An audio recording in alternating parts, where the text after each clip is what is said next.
And today our point of discussion is how politics is being played out over corruption. We have with us in our studio senior journalist Mr. T.R. Ramachandran. Thank you, Mr. Ramachandran, for joining us here on Newsnight.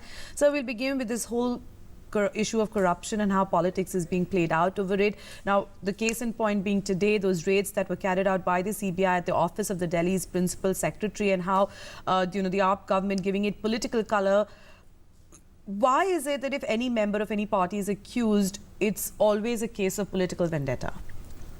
I think we must understand this in a context that politics is really played out in this country. Whenever you attack any party, which is in a way down and out, I think there is always a political twist added to it. And we are not seeing anything different from what has happened today.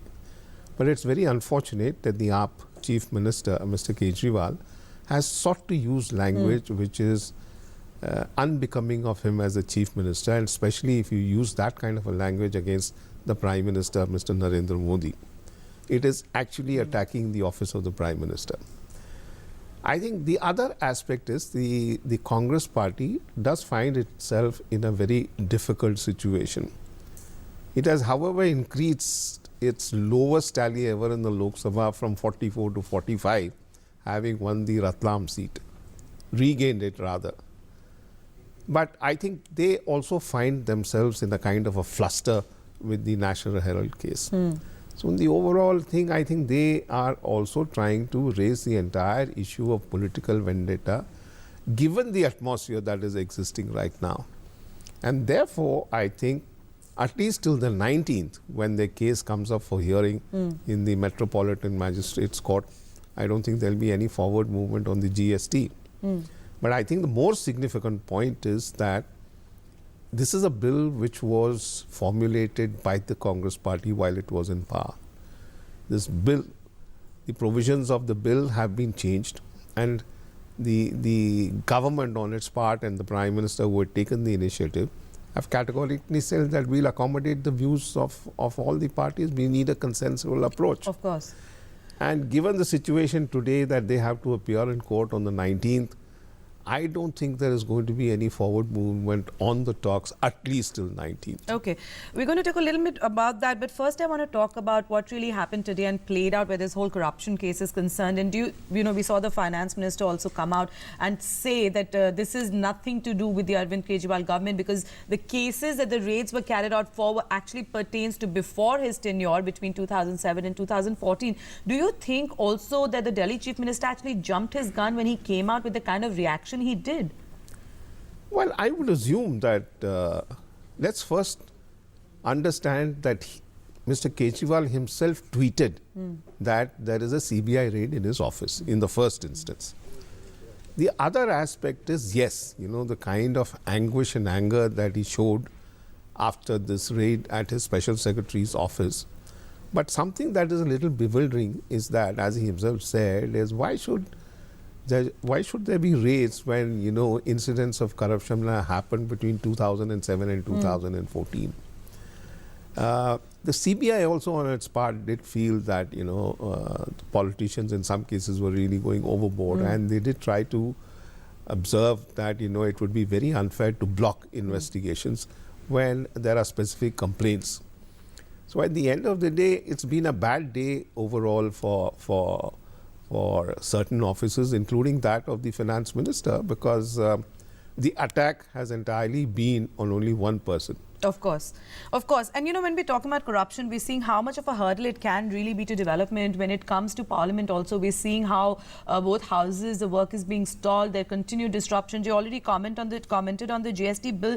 But really, all these issues, do you think all political parties need to come together to find a way to make sure there is constructive business? I mean, looking at what the finance minister said today, that a reform process being stalled first time since 1991, and this is a bill which is for the reform. Even though India is the fastest growing economy, it still needs that push. Well, I think there are certain aspects to it which the finance minister has explained very clearly. He does have a lurking suspicion that maybe this bill may not go through. But at the same time, he has been very emphatic that being in the government, it is his duty to ensure that not only Parliament runs, but at the same time to evolve a consensus on it. And he has also said we'll be as accommodative as possible. So I think given those circumstances, houses have been adjourned. The Rajya Sabha has not run for 6 days now. And even in Lok Sabha, there have been major disruptions, at least in the pre-lunch period. But it has run its course. So ultimately, the government has a business which it thinks is very significant. And if this GST doesn't pass and it is not implemented from the 1st of April next year, I think we're all going to be in trouble, because without the second generation reforms coming in, it's going to be very difficult to really keep it at the same level of 7 to 8 or boost it further as far as the growth is concerned. But Mr. Ramachandran, looking at the kind of issues that are brought up in Parliament as well, do you think it takes away the limelight from the real issues that are concerning the people particularly? And, you know, when we talk about issues like corruption, we've seen that it's not just now that these issues are coming up. I mean, it's been a bane of the opposition even when it was the ruling party. I mean, looking at the kind of cases that came up during their tenure. I think you're very right. I don't think anybody in his proper senses can dispute it. Let's not forget there were very major cases of corruption. There's no doubt about it. That is why I said right in the beginning, but they are caught in a very difficult situation. And this is the first time, I think, you know, the complaint of Dr. Subramaniam Swamy has really come to bear, and they have to appear in court. Dr. Swamy, on his own side, has categorically said he has not been pushed by the BJP or anything. And when he filed the complaint, he was not a member of the BJP. It's another matter that he's now in the national executive of the ruling party. But yes, I think this whole aspect of corruption needs to be dealt with very firmly. And one of the promises that the Prime Minister has made, even while campaigning for the general elections last year, was that we should try and tackle the problem of corruption very strongly. True. And if they are making efforts to move in that direction, I don't think there can be complaints. In any case, the Aam Aadmi Party has been talking from rooftops that, you know, they are completely clean. They have always... This is the plank that they won the elections on, to yeah. fight corruption, to eradicate it from the whole system. But very quickly, if I could just take your last comments on the GST bill, how important really is it for the economy?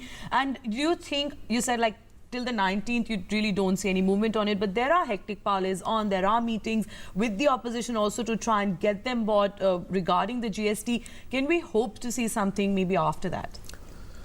Well, I do think that there would be some forward movement in a positive manner after the 19th, but that is also dependent on what happens to the two leaders of the Congress party in the court. But is that really fair? Because it is a matter which is in court, and that's the issue that, you know, the government is also saying shouldn't be brought up in Parliament at least. You know, there's a large section within the Congress party which believes that what the leadership is really doing at this hour in stalling the party is wrong. But then I guess, you know, they need to make this hullabaloo because they thought they had a chance, because when Indira Gandhi was attacked similarly, she could really come out of it, and they think this is an opportunity for them to fight the establishment and try and improve or reduce the trust deficit against them among the masses in the country. So that's where you stand. Okay, Mr. Ramachandran, we'll leave it there, but thank you so much for joining us here on Newsnight today.